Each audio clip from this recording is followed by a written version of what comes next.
I'll be told that as they read it, St. Augustine long ago laid out a clear understanding of how and when Christians should deal death, to which I can only say, quote, I don't buy it.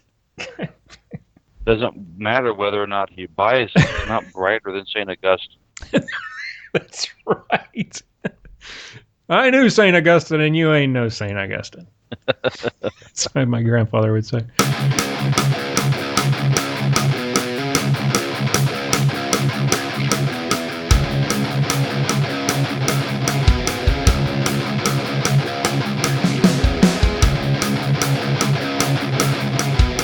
Bringing you law, gospel, and guns. Welcome to Armed Lutheran Radio.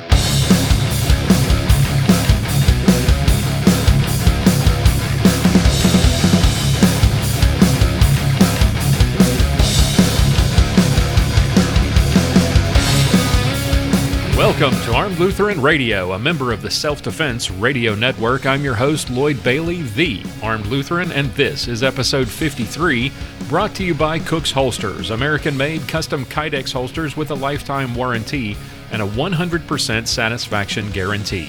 CooksHolsters.com. Armed Lutheran Radio is about gun rights, the Second Amendment, the natural right of self-defense, and we consider those issues in light of the gospel of Jesus Christ. Hope you enjoy the show. As I mentioned, we're a proud member of the Self-Defense Radio Network. Be sure to visit selfdefenseradio.net and check out all of the great podcasts we have in the network.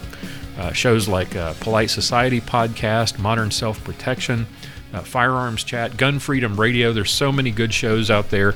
Great people, great shows. There's something for everyone. Go to selfdefenseradio.net and check it out today.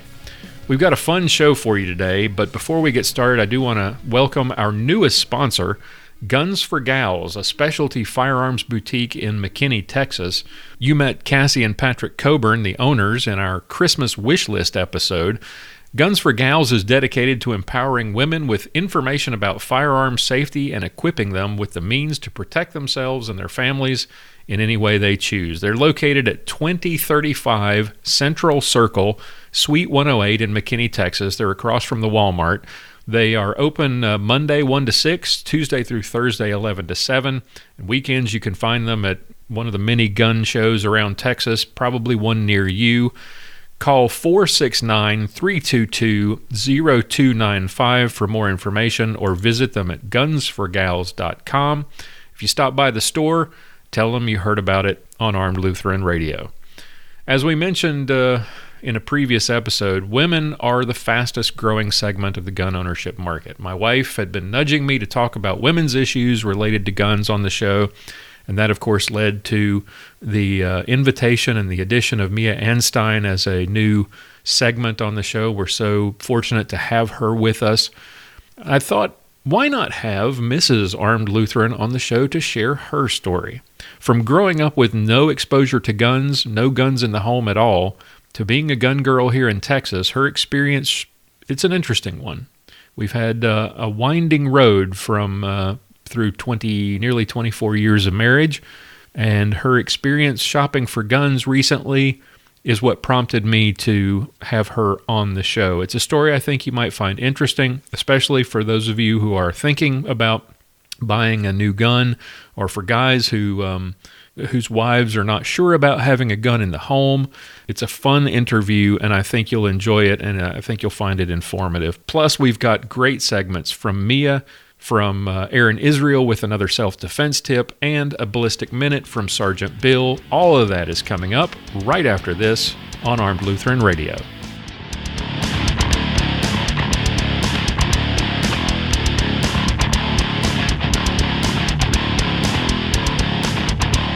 Well-regulated militia being necessary to the security of a free state, the right of the people to keep and bear arms shall not be infringed. With those words, our founding fathers changed the world. They launched an experiment in freedom, where common lawful citizens are free to speak and gather and worship as they choose. But first among those freedoms is the one freedom that makes the rest possible. For 130 years, we've worked to preserve freedom first. I'm Wayne LaPierre of the National Rifle Association.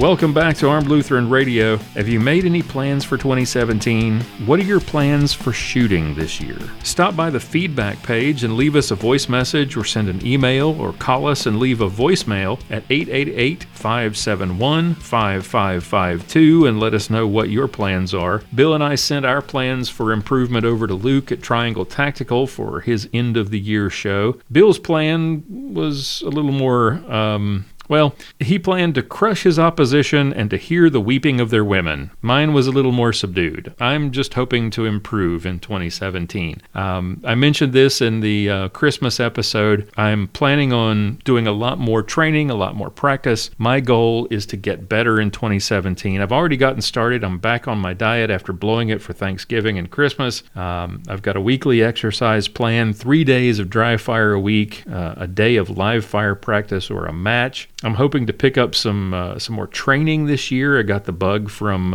Aaron, taking Aaron's one-day class last year. Seeklander, Pincus, Vogel, Vickers, and Steger are all in Texas or in central Oklahoma at some point this year, so I've got lots of options. And I'm planning on putting Lanny Basham's mental management program to use with positive affirmation statements to keep me focused. I'm going to reach my goals with a better mental game, not just in competition, but in life. I'm going to be staying positive, no more excuses. A friend of mine on Facebook said she's not going to be saying, "I don't have time" anymore. I thought about this and I really like it. She's going to say instead, whatever it is not a priority. And I like that. I mean, change your viewpoint. There are lots of things that we don't do, that we say we just don't have time for. We make the excuse that we don't have time because it makes us feel better. And the truth is, we do have the time. It's the one thing that we have in abundance. It's really the only thing that we've got is time. If that thing that we want to do is really something that we want to do, if it was really important, we'd make it a priority. We'd make time to do it. But we don't, because it's not a priority. So in 2017, I'm going to make time for the things that I want to do. If not, I'm finally going to just admit it. Admit that it's not a priority and move on. Like the positive affirmation statements, sometimes just rephrasing things and saying it out loud to yourself will make you think about your priorities. So maybe you've been telling yourself, I'd really like to do X, but I just don't have time. Try saying this instead. Doing X really isn't a priority for me. If you're okay with that, let it go and move on. If saying it out loud makes you uncomfortable,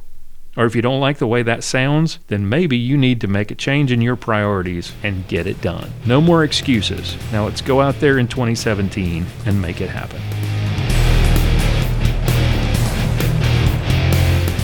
Bringing you law, gospel, and guns. You're listening to Armed Lutheran Radio.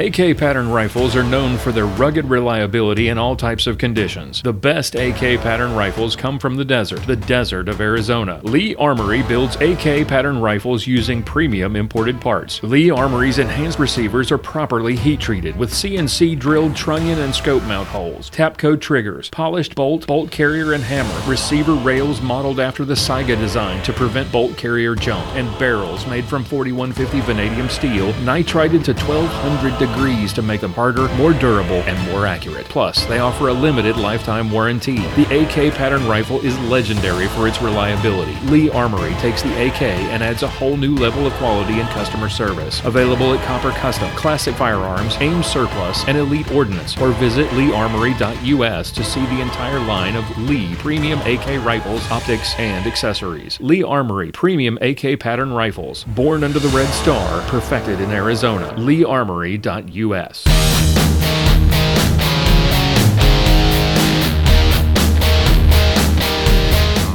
Time now for another Ballistic Minute with Sergeant Bill Silvia.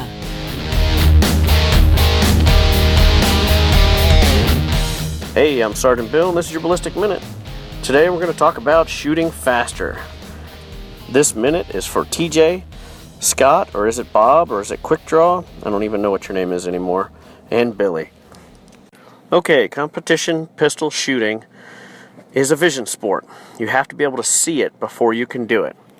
Now, to do this, you need to go as fast as possible in dry fire to teach yourself and to learn what you can see at speed. Then you need to take that speed to the live fire range and try it. And remember, you'll always go faster in dry fire than you will in live fire, but you need to push it in live fire practice, not usually in matches. In a match, we're going to use what we call match mode, and that's where we're doing all the gun handling skills as fast as we can do them, and we're calling each and every shot. But right now, we're trying to up our speed. What most of the better or faster shooters are doing faster are the reloads, the movement, the gun handling. They're quicker to shoot into their positions. When they get in a position, they're ready to shoot faster. They're better or more effective at planning and executing that plan on a stage. Now, dry fire can help you with all that gun handling stuff to make you faster. And you can even work on your movement and being quicker to shoot once you get into position, getting that press out to sights. But to be better or more effective at your planning and execution of your stage plan, you need to develop it early when you get on a stage in club matches or any of the matches you shoot. And you need to go over it and over it and over it. And don't change it when you see somebody else do something that's a little bit different than you had planned. Because it might be a little bit faster, but now you're changing your plan. All you need to do is develop a good plan and then execute it. Most of your moderately fast shooters shoot fast enough, but they don't do all the non-shooting skills fast. Their reloads are kind of slow, or they lean back into cover for their reloads, or they draw the gun at distant targets slower than they would if it was an up-close target, when your draw should be the same speed. Get the gun out as fast as you can and on target as fast as you can. Aiming for that shot, if it's a distant shot, is going to be a little bit slower, but there's no reason to draw the gun out slower. Now, you can go to the practice range and blast through drills and trying to get faster, but for me, most of my speed gains come in dry fire, where I repetitively practice stuff. Now, when I do dry fire, most of my dry fire practice on shooting type skills, like say I'm doing an El Presidente drill, which is a turn, draw, there's 3 targets at a simulated 10 yards, you put 2 shots on each target, do your reload, and then 2 shots on each target. When I do that in dry fire, I'm just trying to go as fast as I can. I'm trying to cut out any unnecessary movement and just blazing away. But now when I go to the range and practice it, I'm not going to be as fast, but I'm still going to be fast. And when you're practicing at the live fire practice range, you might be a little wild. But before you get done doing that drill, you're going to have ingrained some of that speed, and you can always slow down the shooting elements of that drill just a little bit. And instead of shooting 0.2 splits, maybe you shoot a 0.3 split or a 0.4, and your shots are much more accurate. It's much easier to slow down once you've already gained the speed than it is to speed up when you're just used to going slow. So you want to be faster? Get faster at all the gun handling stuff.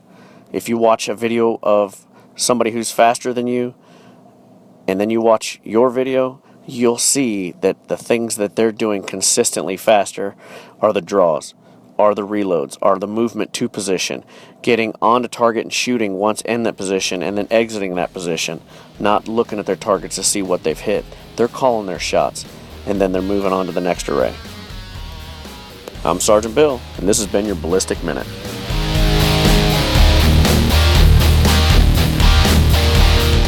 Sergeant Bill Silvia is a 15-year veteran of the Dallas Police Department and masterclass competitive shooter. You can watch Sergeant Bill's shooting videos at armedlutheran.us/Sergeant Bill. It's the Bill of Rights, not the Bill of Needs. I'm Alan Gottlieb, founder of the Second Amendment Foundation. When someone says we don't need that kind of gun, remind them the Founding Fathers determined what rights our Constitution should protect. There's a world of difference between rights and needs. It is not the function of government to tell us what we need or what we don't. Certainly no one needs an assault rifle or a Saturday night special, or for that matter, no one needs a Corvette with a high-capacity horsepower engine capable of speeds to 150 miles per hour. But in the hands of honest, responsible individuals, we have the right of choice. We have the right to read books others don't like. We have the right to listen to any radio program we choose. We have the right to dress the way we want to. We also have the right to own firearms of our choice. So the next time someone tells you you don't need something, tell them it's the Bill of Rights, not the Bill of Needs. Join the Second Amendment Foundation today so this message and our Bill of Rights might live. Call 425-454-7012. That's 425-454-7012.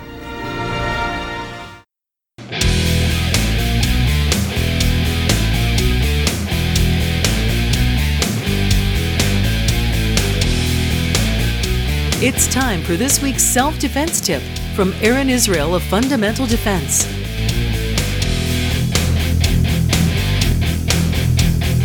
Hey folks, this is Aaron Israel with Fundamental Defense, here with your personal defense tip of the week. I hear a lot of people who are new to the idea of owning and carrying guns for personal defense talk to me about how the guns make them feel. They say things like, having this gun makes me feel safe, or putting this gun in my safe for personal defense inside the home makes me feel like my home is secure. I had a friend recently who's very new to the idea of armed personal defense tell me that having a gun inside her vehicle when she travels by herself gives her peace of mind in case something were to happen, quote unquote. While I won't deny that possessing an efficient tool to protect yourself may give you some emotional support, I want to caution you against letting your feelings outweigh your logic and the steps that you take to actually prepare yourself for personal defense. While having a gun in your home, in your vehicle, or on your person may make you feel like you're ready to defend yourself, unless you've actually taken steps to prepare yourself for the possibility of an attack, both mentally and physically, those feelings may be misplaced. For instance, if I have a gun staged inside the glove box of my vehicle when someone attempts to carjack me, it's unlikely that I'm going to be able to retrieve that firearm and defend myself from when it's staged in the glove box in the heat of that moment. So I haven't staged my gun very efficiently, and even though it made me feel like I was ready for a carjacking, I really hadn't taken the steps necessary to prepare myself for that possibility. Or if I carry my gun on my person in such a way that I can't efficiently present the firearm to a shooting position because I've got a holster in a bad position, or I haven't practiced getting the gun out of the holster under stress, all of those things, then having that gun on my person may or may not do me any good in the heat of the moment. Even if my method of carry or staging isn't a problem, and I have practiced those things, if I access my gun and then I'm unable to get accurate hits on the threat, the gun may or may not save my life. Just having the gun might be enough to make the bad guy stop, but I might need to shoot him until he does stop. And if I haven't practiced doing that and getting those accurate hits under the stress that comes with a gunfight, then I may or may not survive, despite how having that gun made me feel about my chances. So even if I have a gun, if I haven't taken steps to avoid ever needing to use it in the first place just by making better life decisions, then having the gun may or may not save my life, and I could have done things with or without it that would have made me better off just by making good risk assessments and making good decisions about where I go and what I do. There's many factors to consider if you really want to be prepared for personal defense with or without a weapon, and your feelings don't really have a whole lot to do with them. If you aren't considering where you're going, what you're doing, the risks associated with those things, and how you would defend yourself if you needed to, and taking steps to actually prepare your mind and body for that moment, the fact that you feel safe isn't going to help you. You may get lucky and survive, as humans are known to do. There's plenty of stories every week of people who have no training surviving worst-case scenarios. But I have yet to meet the person who survives one of those potentially deadly encounters who doesn't all of a sudden understand the value and importance of training and preparation. So while having a gun may make you feel safer, and that's an added benefit to it, it may give you that warm and fuzzy, but whether you are actually any safer or any more prepared has to do with the actual steps that you've taken to prepare your mind and body for self-defense, up to and including efficiently employing your firearm in a worst-case scenario. So don't let your feelings get the best of you. Get out there and train, practice, and prepare, because how you feel about your preparedness for a situation doesn't have any bearing on how prepared you actually are. So make sure that those things equal up. Otherwise, you may find yourself in a really bad situation that you felt really good about until you were in it. That's your personal defense tip for the week. Thanks for tuning in.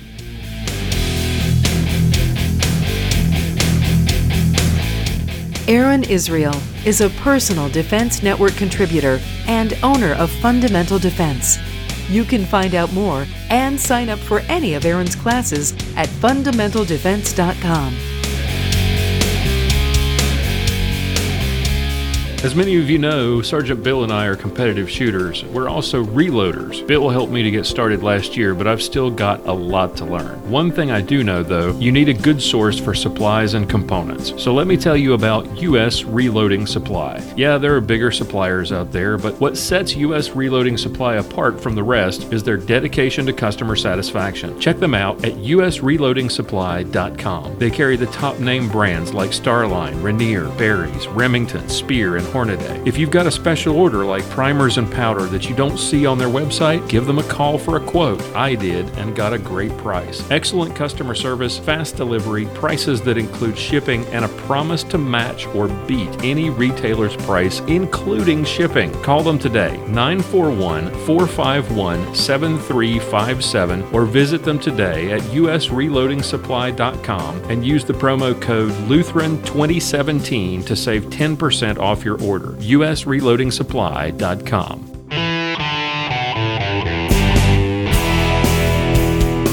Up next, it's Mia's Motivations with Mia Anstine.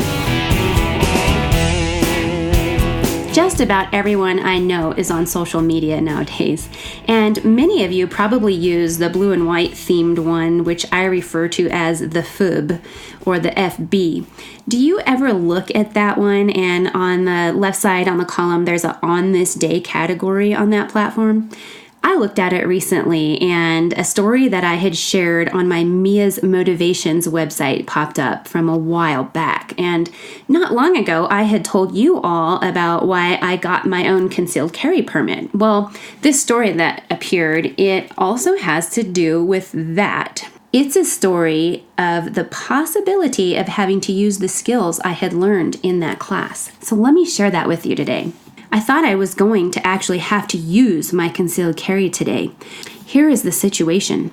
The little gal and I just returned from hunting. We were parked more than 20 miles from town on a busy highway way up in the mountains.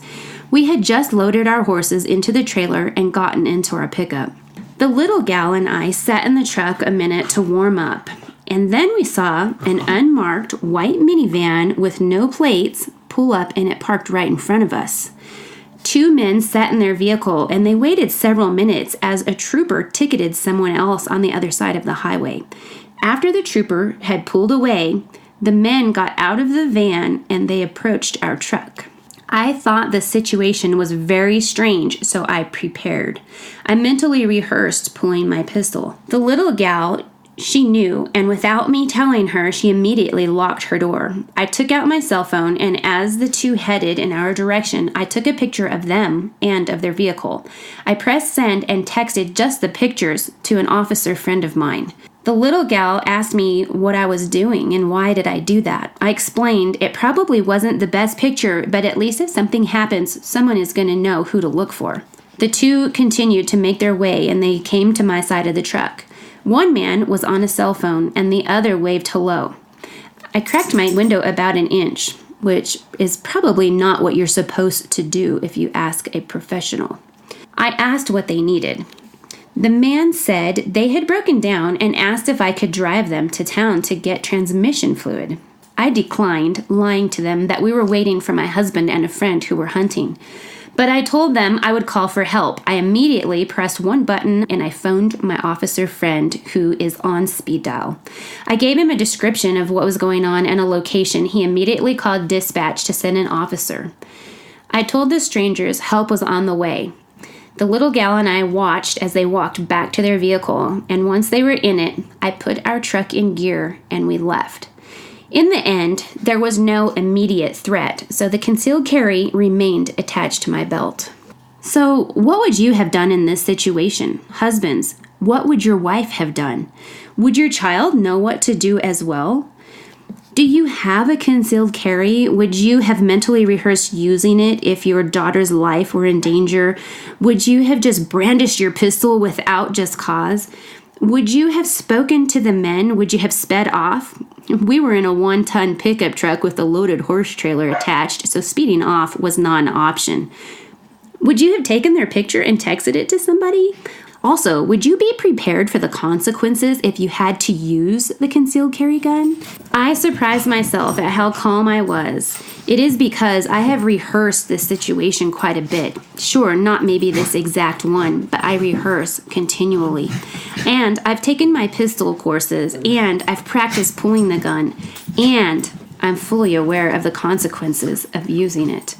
I am prepared to protect myself and my little gal if our lives are threatened. How prepared are you and your family? How often do you practice? What courses have you taken? So, as my social media site took me back to that situation, it's one that I still remember today, and it's one that leads me to remind everybody, please rehearse and please take classes and please always be safe out there. Also, my apologies for my two rambunctious little four-legged ones that are wrestling behind me right now. Have a great day, be safe out there, and always have fun.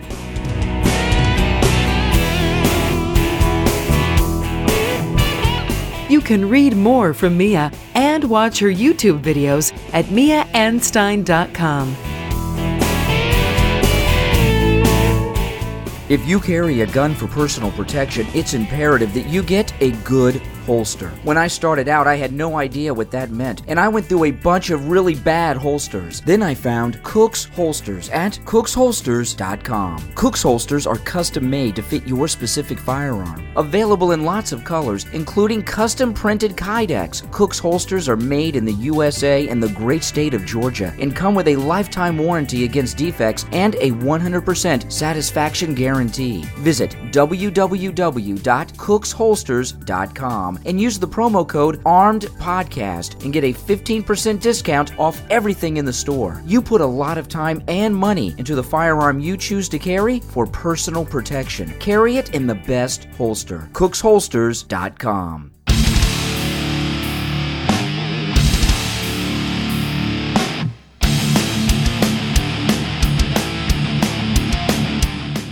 Welcome back to Armed Lutheran Radio. I took my wife to her first gun show in Fort Worth a few weeks ago, and it was an eye-opening experience based on the way I saw vendors at the show dealing with my wife as she looked at options for her first handgun. I thought it would be interesting to have her on the show to share her thoughts. Now, she's not a gung-ho gun gal. I mean, we're getting there. But she didn't grow up around guns, and her experience with one vendor in particular changed things. And now she has her first gun that she picked out herself. I went and picked it up this week, and that's all thanks to the original Fort Worth Gun Show and Cassie Coburn at Guns for Gals. As a point of full disclosure, we're excited to have Guns for Gals as a sponsor of this podcast now. And interestingly enough, this segment, this interview, and our first visit to Guns for Gals took place before that arrangement was actually made. In this segment, my wife will share some insights into the thought process that I'm sure millions of American women are making to buy a gun, to bring a firearm into your home as a tool for personal protection. It's been an interesting journey for her with many twists along the way, and I hope you'll find it entertaining and informative. Today, I've got a very special guest joining us. My wonderful wife of almost 24 years, Mrs. Armed Lutheran, joins us for the first time. Hi, honey. Hello. First off, we wanted to talk about women and guns. Not every woman is gung-ho about gun ownership, but more and more women are buying guns or getting into guns for self-defense and for personal protection. So I wanted to get your input and your take on things and share your experience, because I think it's, in a lot of ways, it's probably typical. First off, give everybody a little bit of background about you and guns. I mean, you didn't really grow up with guns, did you? No, we really didn't even lock the doors to the house. So, yeah. No, my first shooting experience with a gun was actually in college at UNC Charlotte. Which is amazing. Liberal University. I was a criminal justice major and took a course called Rape, Robbery, and Burglary, of all things, and we all had to go to the range to shoot, and that was my very first time, so I was like 21 years old. We had hunter safety, though, in junior high, didn't we? But we didn't actually shoot. No. And you didn't hunt. I mean, Right. your brothers did, I think you said? 2 older brothers were avid hunters, but they were so much older than I am that I never was around the guns with them, so they were out of the home. So never had a gun in the house growing up? Never. Okay. Now, I've mentioned, I think in other interviews, and I don't know whether I've mentioned them on our show, the 2 incidents that motivated me to get a gun for home defense in the first place, and you remember what those were, I think. The first one was the guy who came to our house when you were working in mental health therapy, and he shows up in the middle of the night looking for you. Right. And I'm standing in the foyer with nothing but a claw hammer and an empty .22 rifle. Right. And then after our son was born, there was the neighbor's kid. Yes. Right. And they had actually, he had actually sexually offended on some people, and then ended up that the older brother and the father actually murdered a gentleman out from the police station. Oh, I thought it was all drug related. No. So after that, and I went out and probably a week later, I went out and got a gun. We had a young child in the house, new baby. We had this person that we felt potentially a problem 3 doors down. And we talked about getting a gun. How did you feel about getting a gun at that point? Well, it was per sons. I mean, because it was, right. A kid, the brother, and then the father. But I was a little more amenable, but I remember that we did put in an alarm system. Right. And I was kind of looking at it on a scale of building towards that. Let's do the minimum first. Let's try that. Right. And if you recall, you were also still working night hours. So it was just, our infant son and me at home at the time. Yep. We went to securing the house first, but we also wanted to make sure that we had a gun in the house. But you felt better about it at that point. I did. I think that the factor that finally pushed me towards saying, yes, let's do this with purchasing a gun, and having one in the home and using that as a personal safety mechanism was whenever the father and the son, were charged with murder. Right. So I felt like, we've definitely got to do something the next step up. Yeah. So I made naturally all the typical mistakes that a husband makes or a boyfriend makes when buying a gun for his wife or girlfriend. I bought all the wrong things. I bought the hammer-fired gun that you couldn't rack. I bought the tiny gun that you couldn't rack. And I ended up buying a revolver because I couldn't figure out what you could handle. So I made all of those mistakes that they tell you don't do. And you have a grip issue with one of your thumbs. Yes, I'm not a weakling, but I have an injury. Right. And this was an old softball injury from junior high, right? Yeah. So you've got a hard time racking the slide, especially when the slide is small. Mm-hmm. And some of those really small guns, which every man who doesn't know anything about guns initially, they think you've got to get your wife or your girlfriend these petite little guns. And I did that.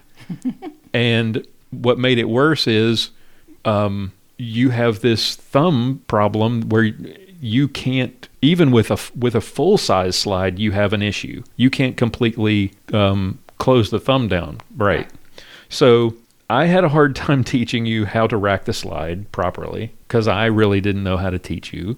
And I ended up getting you a revolver. Oh, that was fun. So you took that Ruger SP-101 and took the NRA First Steps class at Springs Road Gun Club in Hickory. Mm-hmm. Do you remember the class? Because you came back and you hadn't shot the revolver. He was like, honey, this is not what you need to use. I was really struggling with it. There, two of us were there. Was another female, and he said, "This is not going to work for you," because it was clunky for me. I had a very difficult time pulling the trigger. It was heavy, and he said, "Come here, let's look at this." I don't even know what it was that I shot. You may know. I may have came home and told you, but I think it was much easier. I think it was a Glock. Okay, it was much easier. Yeah, but the revolver did not work for me. So you shot. I think it was a Glock 17. It was either a 17 or a 19 that you shot at the class. And they were able to teach you how to rack the slide, where I wasn't. Right. It's probably a well-known fact that spouses teaching spouses generally doesn't work out well. I think we're better about that now. Nobody died. But early on when you were first learning, and I really didn't know a whole lot at that point, it was, I think, frustrating for both of us, right? Would you? Oh, yes. Oh, yeah. But why do you think that was? Why do you think it's frustrating for spouses to teach each other? Because you hear this a lot. Aaron and I've heard other instructors who say, I won't put a husband and wife next to each other in a class. Well, it's the communication, and you know each other very well, and your defenses are down with that person. So all of those little niceties that you would have with an instructor that would be in place aren't say there. Things to that person that you would some never four-letter say. words and some other things. It's kind of like me as a counselor, trying to counsel. Our kids, yes, I can be a parent and all those kinds of things, but for the counseling component, somebody else needs to do it. Got to have someone else, objective party. So after taking the First Steps class, how did you feel about it at that point? Did you felt a lot more confident? I did, and just shooting again for the first time in years, and then finding a gun that was more suitable for me and that I felt that I could use.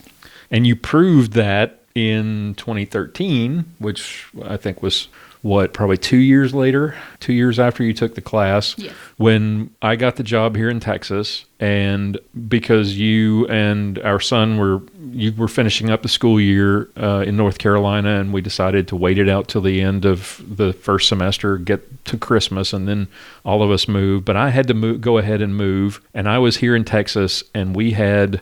in the middle of the night, about 10:30, we had a repo company with the wrong name and address showed up at the house while we were on Skype. And I remember distinctly the one thing that I remember seeing was you going by the camera, headed to the door with the Glock. All I saw was the Glock and your finger on the side of the frame, and I thought, all right, she knows what she's doing. How did having the gun there that night? I know that was terrifying. Well, I was going to say you might want to explain a little more, because you said it was a repo company. Why does she have a gun going after the repo guy? I probably ought to explain that. The repo company came to our house 10:30 at 10:30 at night. They had the wrong name, the wrong address, and they were beating on the door. Oh, yeah. And banging. It was horrible. We did not have a peephole in the front door, so my wife looked out the window through the blinds to see if she could see who it was at the front door. And they saw that she had opened or just adjusted the blinds, and they became more aggressive and started yelling and beating on the door and shining flashlights and walking around in our yard. And so what did you do at that point? I remember saying to you, I need to call 911. I need to call 911. And you're like, absolutely. And I said, I need to get the gun. You were like, yes, you do. And you said, get the kids to the back. So, and unfortunately, we had kind of role played some of that with our son, who had been working with you on shooting some. So, got our son, and he got the little one, our daughter, and took her to the safe place that we had designated. And then I went and opened the safe and got the gun out, and was on the phone to 911 when I had it in my hand, and told her what was going on. I said, there's someone here at my house. I said, it's 10:30. They're banging on the door. There's at least two. I can hear male voices. They have my last name. Mm-hmm. So I'm thinking it's someone who's irate with me as a counselor, right. Again, who's found out where I reside. And, it sounded like they were coming through my door. And she was trying to keep me calm, and she kept saying, dear, I've got an officer on the way. We lived out in the country, so it's going to take a while. And she said, just hang in there. And I said, I just want you to know I have a gun. And I said, it's racked. I said, he comes to my door. I'm unloading. And, I've got goosebumps right now just talking about it, because it was so scary, because we thought it was a home invasion. And it seemed like it went on for an hour. It was probably only 10, 15 minutes. And she told me, she said, the officer is pulling in now. Make sure you put the gun up. I said, that's what I'm doing right now. And then the officer came in and explained to us that it was a repo guy who had the wrong address. And I said, that's what he just terrified me. Yeah. And my children, and he did tell him that it was probably the luckiest day of their lives that they had not been more aggressive and somehow come through my door.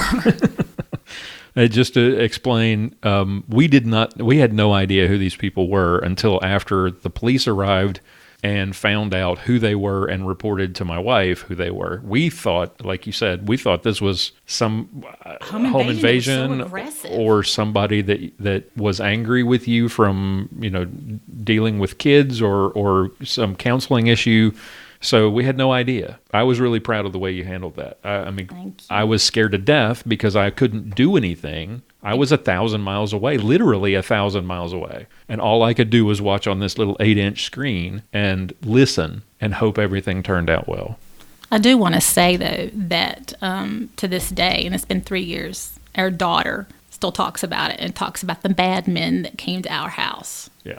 Yeah. So, it traumatized her. Very traumatic event for children, even when it doesn't result in doors kicked down or shots fired. So now we're in Texas. It's a lot more gun friendly. I think you're a lot more comfortable with a gun now. Mm-hmm. We've actually you've gotten better as a shooter. We've been to the range several times. We've even been to the outdoor range.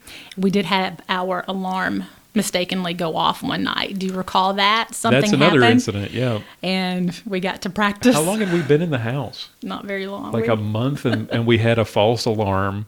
One of the sensors on one of the upstairs windows went off. We thought we had a home invasion going on, and we both had guns, and we got the kids secured and got the guns, and it was scary as all get out because we hadn't really worked out a plan yet for how to deal with this new big house. And I wrote about that on the blog about, you buy a new house, it's time to rethink everything that you've thought about when it comes to home security, and all the plans that you might have made at your previous home. You've got to rethink it all. So last year, got you a nice pink camo holster for your Glock 17.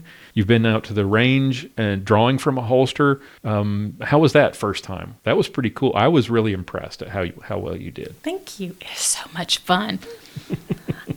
I don't like having to just shoot one, see where it went, then shoot another. I just want to just shoot. It's like baskets in basketball. It is. To me, it's a lot of fun. I can see where, you all enjoy the competition part. It's a lot of fun.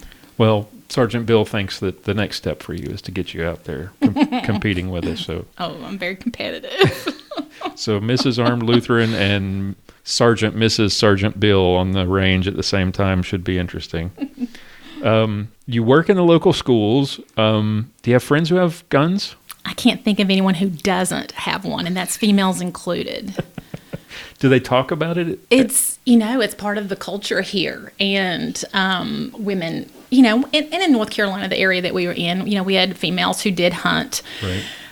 But lots and lots of our female students are raised hunting. They know their way around guns, home protection.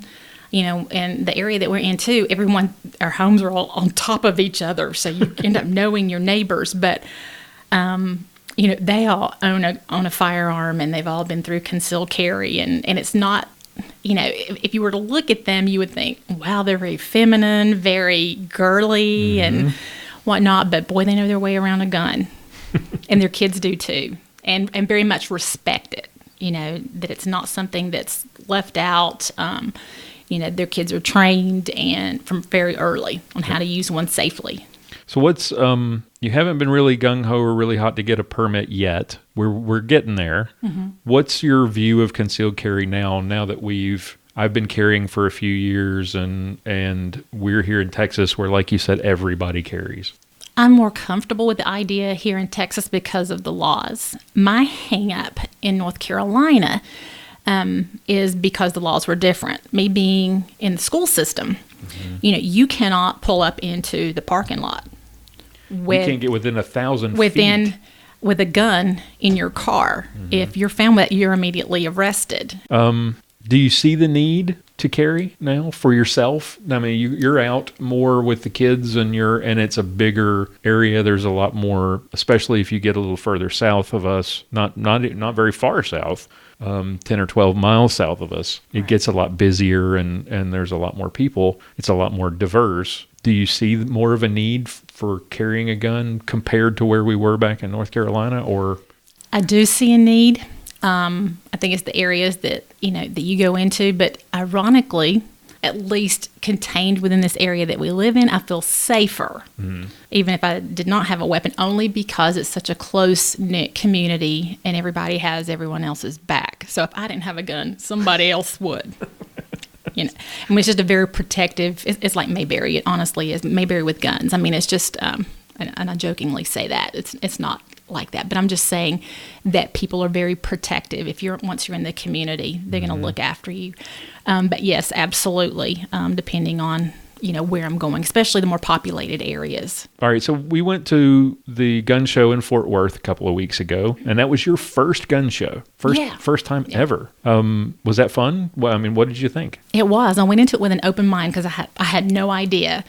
It was huge. It was huge, and I wasn't sure what to make of it, but it was just wow. It was massive and tons of stuff that I didn't even realize they would sell at a gun show, like purses and candy, food, but all kinds of accessories and things like that. It was really, really neat. So I enjoyed it. It was a lot different than you pictured in your mind going into it. It was, and it's also a really interesting cross section of people. You're a people watcher. I love watching people. So I bet this was really interesting.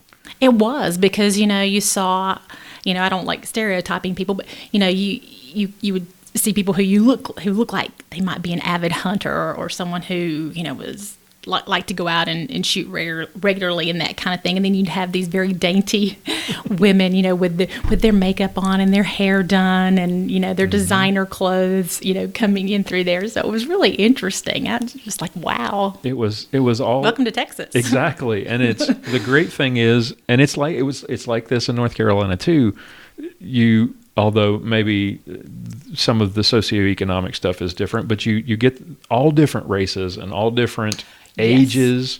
And so you got people there with their wives and people there with their kids, and you've got, elderly people, and you've got very young people and everything in between, and, blacks and whites and Asians and Hispanics, and it's an amazing cross-section of America. Yeah, it wasn't, I guess I was going into it thinking it was going to be primarily Caucasian men. The grumpy white guys that but sort of the stereotype. And again, that is stereotyping, but I mean, that was just my picture of it, and it was so not like that. And like you said, I mean, there were people of all kinds of different colors and shapes and sizes, and people disabled, various disabilities. So it was a really amazing cross section of Americana there. So you tried a few guns at different tables. You remember which one you liked? Oh gosh, Walter something. It was the Walther CCP. Why did you like it? I could rack it very quickly and very easily. Yeah. It felt good in the hand. Yeah, had a really easy grip for me, and with the thumb injury, I didn't have any difficulty racking it, and that's been the biggest issue for me. And it also felt substantial. It didn't feel that it was so light that it wasn't going to do any damage to someone. Or fly if I out needed of your hand. if heaven forbid that something were to happen and I needed to use it, or that it's just going to fly out of my hand.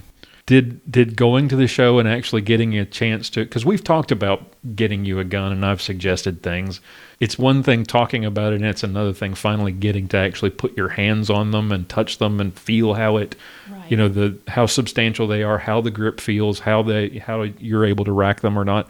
Now that you've gotten a chance to actually look and feel and touch the guns, are you excited about getting one for yourself? I am. I'm really wanting that purple one of these days. What's to you? What's important in choosing a gun? Is it the racking or? Well, it has to be now, because that's the most difficult part for me. Right. Then after that, the weight. If it's too heavy, that's a challenge for me. But I like it being solid, but not too heavy. The main thing being the racking and it being a size where it's concealable. All right, so we stopped by and we saw Cassie and Patrick Coburn from Guns for Gals. Yes. They were on our Christmas wish list show last year, and you got to try a few things there, and you got to talk to Cassie. So here's a shameless plug for Cassie and Guns for Gals. Talk about what was your experience like working with Cassie at the counter. It seemed like you two We had a rapport. Yeah. Instant rapport. I feel like off. Cassie could be my new best friend forever, my BFF. She's just very friendly and very open. I did not feel intimidated because as a female and first time going, when you first walk in and you see how massive that place is and all of this weaponry and you have no idea what it is, because I didn't know what that Walter was.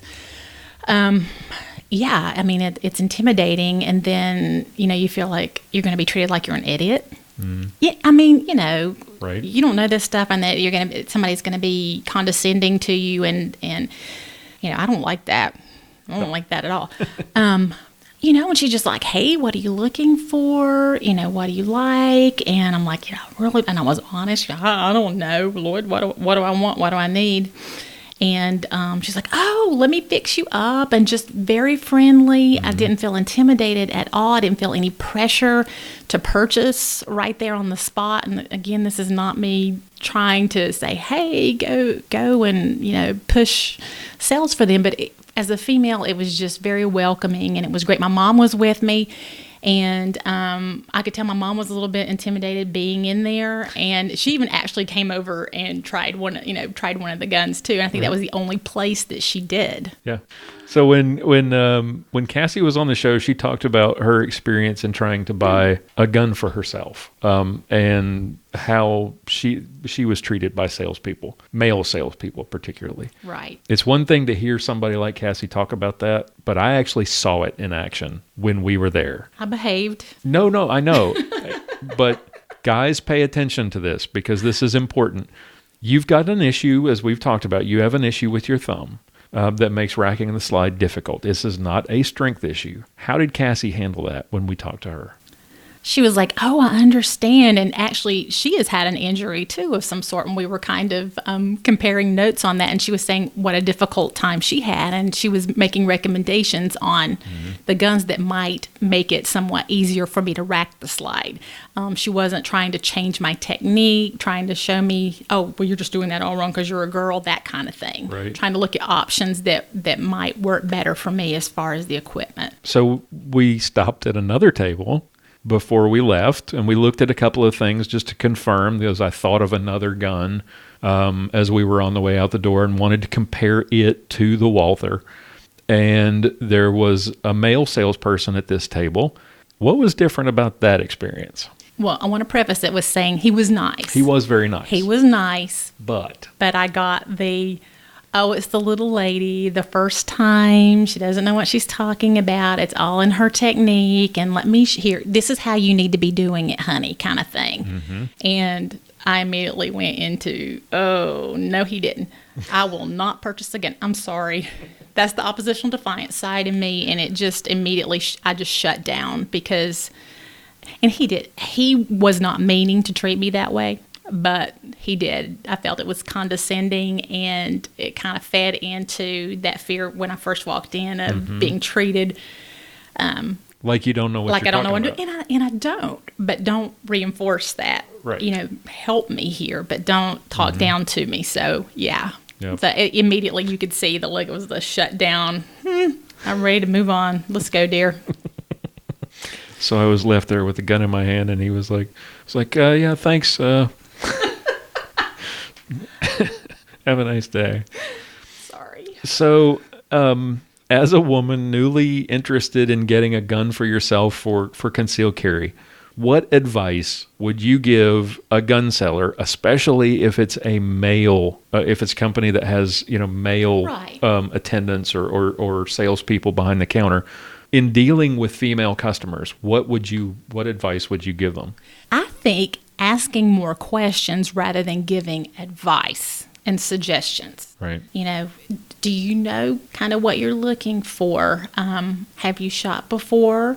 Are there any issues that make it difficult for you to operate a gun? Right. And hey, would you like to try out several different styles or several different types, whatever you call it? Right. But maybe more questions rather than directions. Does that make sense? Yep, absolutely. And again, I want to preface it with, he was very nice.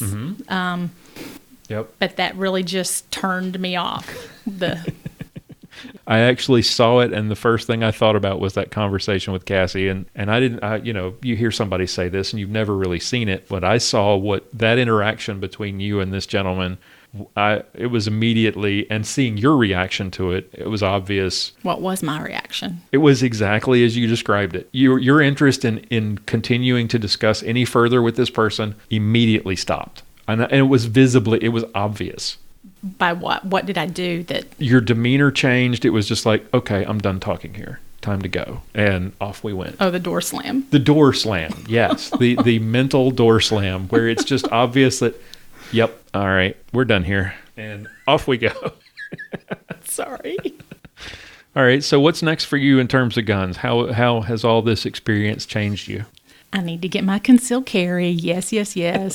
It's been a matter of time. For those who don't know, it's a matter of time for me. I get very little time down, and weekends are sacred to me, and I know that I need to do that. And the cool thing is here in Texas is that it's not like a full day. That was a huge drawback for me in North Carolina, and that's not me slamming my home state. I love it.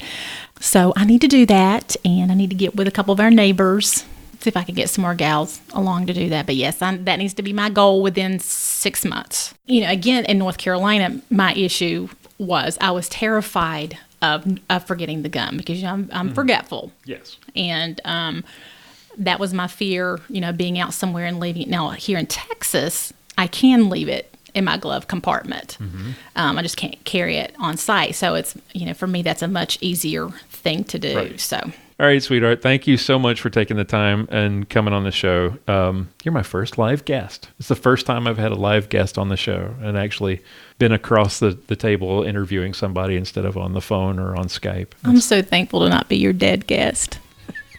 Thank you for your support and putting up with me for all these years. I love you. Thank you. You're welcome. Love you.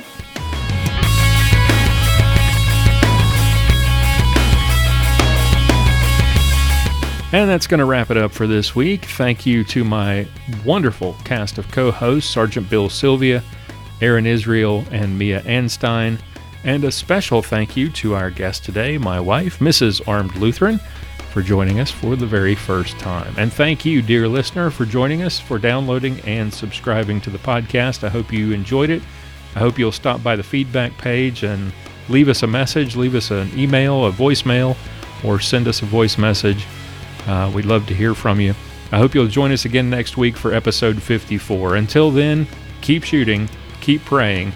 We'll talk to you next time.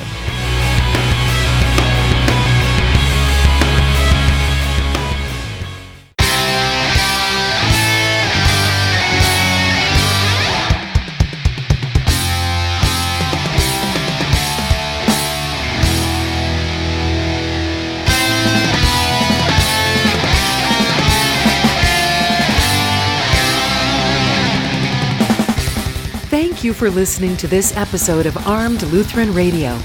For show notes, be sure to visit our website at www.armedlutheran.us. You can subscribe to this podcast on iTunes, Google Play, Stitcher Radio, and TuneIn.